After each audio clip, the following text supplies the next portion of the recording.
PESR institute and college, Prasanna plan, 8 Sundarwadi, Chhatrapati Sambhajinagar. भविष्याचे no tension. घ्या आजच admission. PESR institute and college.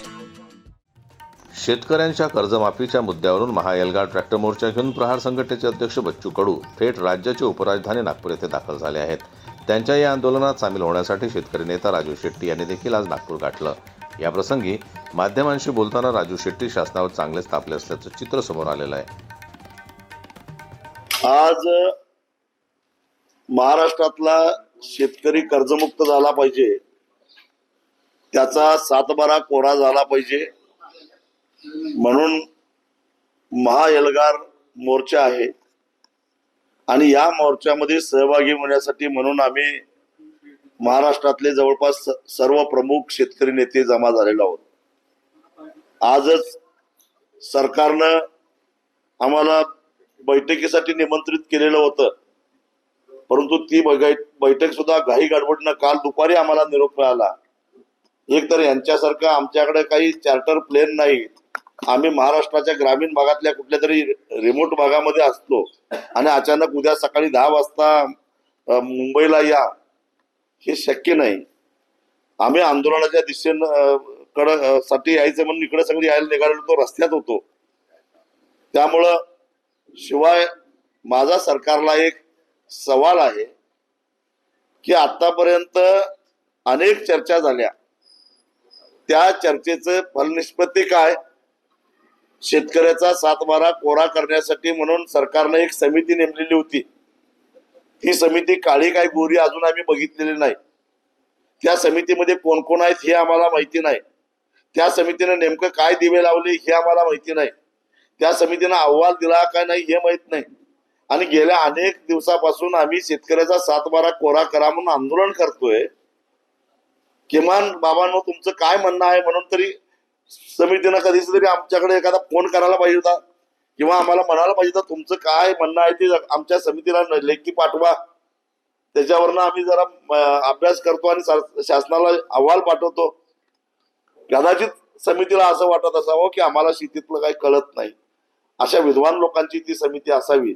त्या समितीचा तरी अहवाल आला काय? आणि अहवाल आला असेल तर शासनानं त्याच्यावर काय ऍक्शन घेतली हे आम्हाला कळायला पाहिजे. आणि म्हणून आता आम्ही सगळ्या शेतकरी नेत्यांनी एकमेकाशी दूरध्वनीनं संपर्क साधून ठरवलेला आहे. आता निर्णय सरकार घ्यायचा आहे आणि त्याने आम्हाला कळवायचा आहे. बैठकीला येण्यापेक्षा निर्णयच घ्या आणि आम्हाला सांगा तुमचा सातबारा कोरा झाला. आम्ही इथनं आपापल्या गावाकडे जातो. जाताना देवेंद्र फडणवीस, अजितदादा पवार आणि एकनाथ शिंदे यांचा जयघोष करत जातो. फक्त सातबारा कोरा झाल्याचं तेवढं आम्हाला कळवा. तुम्ही आज मुंबईला जाणार नाहीये, काय तुमचं नेमकं म्हणणं आहे बैठकीत? आणि सगळ्यात महत्वाचं, शक्तीपीठावरून तुम्ही बोलले होते, राज्याची आर्थिक स्थिती नाही असं सातत्यानं तुंतुन अजितदादा पवार आणि देवेंद्र फडणवीस साहेब वाजवत आहेत. राज्याची आर्थिक स्थिती खराब आहे तर 1 वर्षापूर्वी जेव्हा शेतकऱ्याचा सातबारा कोरा कोरा कोरा करणार असं सांगितलं तुम्ही, त्यावेळी तुम्हीच तिघ महत्वाच्या सत्तास्थानावर होता. एकनाथ शिंदे मुख्यमंत्री होते, देवेंद्र फडणवीस आणि अजितदादा उपमुख्यमंत्री होते. त्यावेळी राज्याची आर्थिक स्थिती यांना कडानकडा माहिती असताना ही घोषणा केलीच कशी? कारण हे सगळे गाडे अभ्यासक आहेत.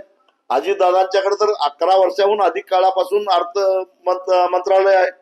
देवेंद्र फडणवीस हे अर्थसंकल्पाचे गाडे अभ्यासक आहेत, त्यांनी त्याच्यावर एक पुस्तक लिहिलेलं आहे. आणि असं असताना तुम्ही महाराष्ट्रातल्या शेतकऱ्यांना सांगताय की आम्ही तुमचा सातबारा कोरा करणार आहोत, त्यांची मतं घेता आणि आज सांगताय की राज्याची आर्थिक स्थिती नाही. मग राज्याची आर्थिक स्थिती नाही तर महागडे प्रकल्प राज्याच्या भोकांड्यावर का लादता? शक्तीपीठ महामार्ग हा राज्याला खर्चात टाकणारा, कर्जात टाकणारा महामार्ग आहे. आधीच 7.5 लाख कोटीहून अधिक कर्ज झालेल्या राज्याच्या तिजोरीवर असं असताना जवळपास 96,000 कोटी रुपयाची बिलं थकीत आहेत. रोजगार हमीवर कामाला जाणाऱ्या मजुरांची बिलं वर्षभर मिळालेली नाहीत. आणि असं असताना राज्यातलं आतापर्यंत सगळ्यात महागडं 8.5% व्याजाचं कर्ज काढून शक्तीपीठ महामार्गासाठी 20,000 कोटीची जी भूसंपादनासाठी तरतूद केलेली आहे तेच पैसे 7-12 कोरा करायला वापरा ना. पैसे नाहीत कोण म्हणतं? तुम्हाला बुलेट ट्रेनसाठी पैसे आहेत, तुम्हाला शक्तीपीठ महामार्गासाठी पैसे आहेत, तुम्हाला महागडे रस्ते करण्यासाठी पैसे आहेत, आणि तुमच्याकडं जर शेतकऱ्याचा 7-12 कोरा करायला पैसे नसतील, दररोज 8 या हिशेबानं शेतकरी आत्महत्या करतायत, आणि तरी सुद्धा यांना पाजर फुटत नसेल तर आता शेतकऱ्याचा एल्गार यांना कळल. काल एका शेतकऱ्यांना फक्त तहसीलदाराची गाडी फोडलेली आहे, मंत्र्यांच्या गाड्या सुरक्षित राहणार नाहीत, हे लक्षात ठेवा. त्यांनी यावेळी शेतकऱ्यांचा 7-12 कोरा करण्यासाठी नेमलेल्या समितीवरून शासनाला चांगलंच घेरल्याचं दिसतंय.